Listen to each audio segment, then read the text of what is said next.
अस्सलाम वालेकुम, हमारे चैनल पर आपका वेलकम दोस्तों। आज की क्राइम स्टोरी के बारे में मैं यकीन से कह सकती हूँ कि ये आपके दिमाग को हिला कर रख देगी और सफाकियत की ये दास्तान हो सकता है कि कई दिनों तक आपकी रातों की नींद को उड़ा कर रख दे।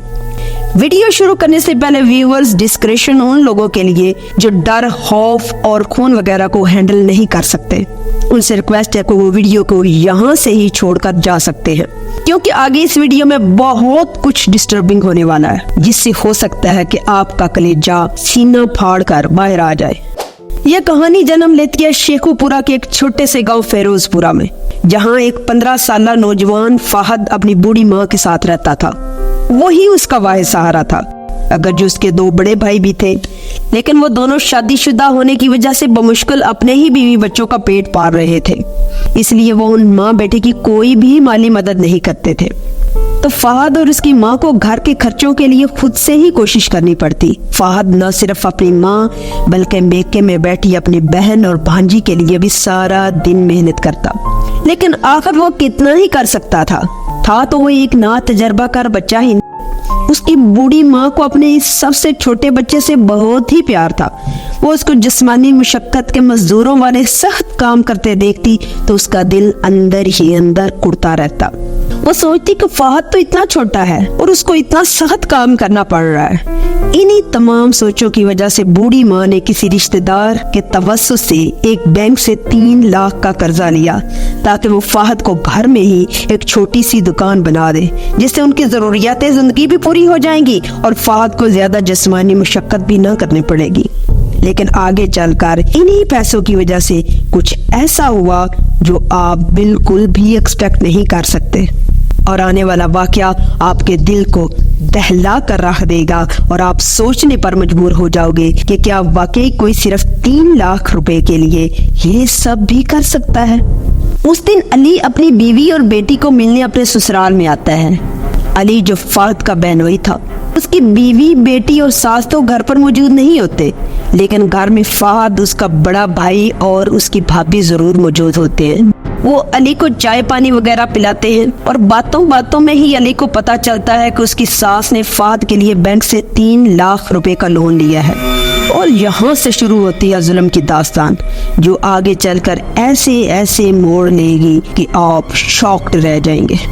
अली कमरे में आराम करने के बहाने से जाता है, लेकिन दर पर्दा उसका मकसद उन पैसों को तलाश करना था जो उसकी सास ने अंदर रखे हुए थे।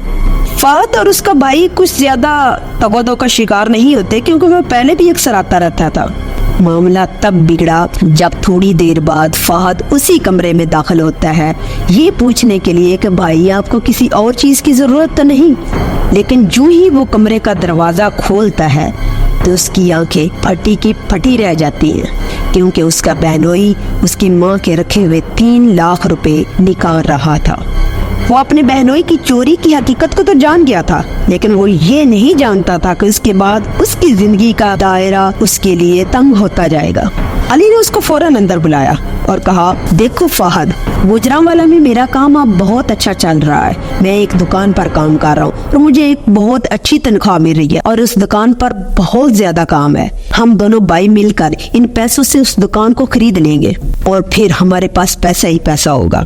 फहद अगरचे उसकी बातों में ऐसा इतना ट्रैप तो नहीं हुआ, लेकिन एक ओबीडियंट बच्चा होने की वजह से वो अपने बड़े बहनोई को इनकार भी नहीं कर सका, और उसने उसको इतना मौका भी नहीं दिया कि वो ज्यादा सोच विचार कर सकता, और ना ही उसको उसकी माँ से मशवरा करने का वक्त दिया। वो उसको वहाँ से उसी वक्त लेकर अपने घर चला जाता है।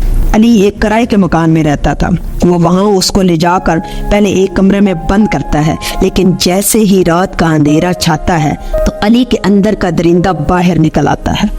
वो सोए हुए फहद के गले में रस्सी डालकर उसको स्ट्रेंगल करने की कोशिश करता है। इसी दौरान फहद की आंख खुल जाती है। वो अपने बहनोई के इरादे को भांप लेता है और वहाँ से भागने की कोशिश करता है, लेकिन उसके भागने से पहले ही अली वहाँ पर मौजूद बड़ा डंडा उसके सर पर दे मारता है। फहद वहीं गिर जाता है। अली अब उसके बाजुओं को पीछे की तरफ बांधता है और उसके मुंह पर इतनी टेप लपेटता है कि अगर वो चीखे भी तो उसकी आवाज बाहर न निकल सके। इस तमाम काम की तसल्ली करने के बाद वो दोबारा से उस डंडे को उठाता है اور اس کے سر پر دوبارہ وار کرتا ہے، پھر وار کرتا ہے، پھر وار کرتا ہے، پھر وہ اس وقت تک اس کے سر پر ڈنڈے مارتا رہتا ہے جب تک کہ اس کی روح اس کے جسم سے پرواز نہیں کر جاتی۔ جب فہد مر جاتا ہے تو اب علی کے سامنے ایک اور بڑا مسئلہ کھڑا تھا کہ اب لاش کا کیا کرو۔ آخر کار وہ ڈیڈ باڈی کو اسی رینٹل ہاؤس کے صحن میں دبانے کا فیصلہ کرتا ہے۔ وہ ایک 6 فٹ کا گڑھا کھودتا ہے، ڈیڈ باڈی کو 2 پلاسٹک بیگز میں پیک کرتا ہے اور ان دونوں بیگز میں اچھی طرح پیک کر کے اس کا منہ بند کر کے وہ اس 6 فٹ کے گڑھے میں اس کو ڈال دیتا ہے اور مٹی کو برابر کر دیتا ہے۔ اس تمام سفاکیت کے بعد بھی وہ آرام سے سو جاتا ہے۔ جو ہی صبح ہوتی ہے تو وہ سیدھا اپنے سسرال اپنی ساس کے پاس جاتا ہے۔ ماں تو ماں ہوتی ہے، تو فہد کی ماں بھی بہت ہی پریشان تھی۔ گھر گھر جا کر ہر بندے کو روک کر وہ فہد کا پوچھ رہی تھی، تسی میرے فہد نو تے نہیں ویکھیا؟ وہ علی سے بھی پوچھتی ہے لیکن وہ صاف منع کر دیتا ہے۔ آخر کار پولیس کو انفارم کیا جاتا ہے اور پولیس اپنی انویسٹیگیشن سٹارٹ کرتی ہے۔ انویسٹیگیشن کے دوران علی پولیس کو بہت بخلایا ہوا دکھائی دیا۔ پولیس جو انویسٹیگیٹ کرتی جاتی ہے تو ان پر ساری حقیقت کھلتی جاتی ہے اور آخر کار علی سب کچھ کنفیس کر لیتا ہے۔ پولیس گھر میں فہد کی بوڑھی ماں کو کال کرتی ہے اور ماں خوشی خوشی بھاگی آتی ہے کہ اس کا فہد مل گیا ہے، لیکن وہ یہ نہیں جانتی تھی کہ اس کا فہد اس دنیا سے جا چکا ہے۔